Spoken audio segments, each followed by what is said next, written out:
రోజంతా సూర్యుడు తన ప్రయాణం కొనసాగించిన శివలింగాన్ని విడిచిపెట్టని నీడతో అద్భుతాన్ని ఆవిష్కరించే ఒక ఆలయం ఉందని మీకు తెలుసా? అదే ఛాయా సోమేశ్వర ఆలయం. కాంతి, శిల, కాలం ఈ మూడింటి కలయికలో నేటికి మానవ మేధకు అందని ఒక దివ్య రహస్యంగా ఇది నిలిచిపోయింది. వేములవాడలో ఒక్కసారి శివుని సన్నిధిలో నిలబడి మనస్ఫూర్తిగా ప్రార్థిస్తే జీవితకాలపు భారాలే కరిగిపోతాయని భక్తుల అచంచల విశ్వాసం.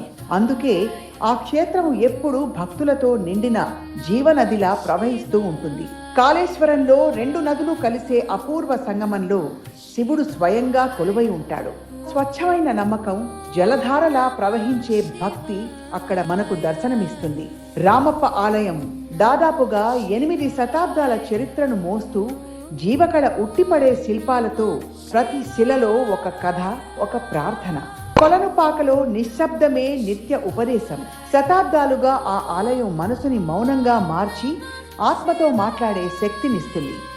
నల్లమల అడవుల నడుమ శివరాత్రి కేవలం ఒక పండుగ కాదు, అది ఒక తపస్సు, ఒక తీర్థయాత్ర, శివుని వైపు నడిపించే ఒక అంతర్ముఖ ప్రయాణం. కీసరగుట్టలో ఆ ఒక్క రాత్రి కొండలన్నీ వేలాది దీపాలతో వెలిగిపోతాయి.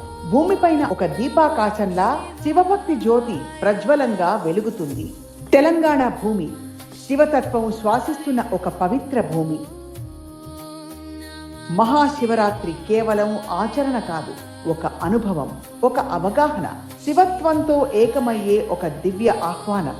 రండి, భక్తిపూర్వకంగా దర్శించండి, శివత్వాన్ని అనుభవించండి. మన తెలంగాణలో ఈ శివరాత్రి శివతత్వంతో తన్మయత్వం పొందండి.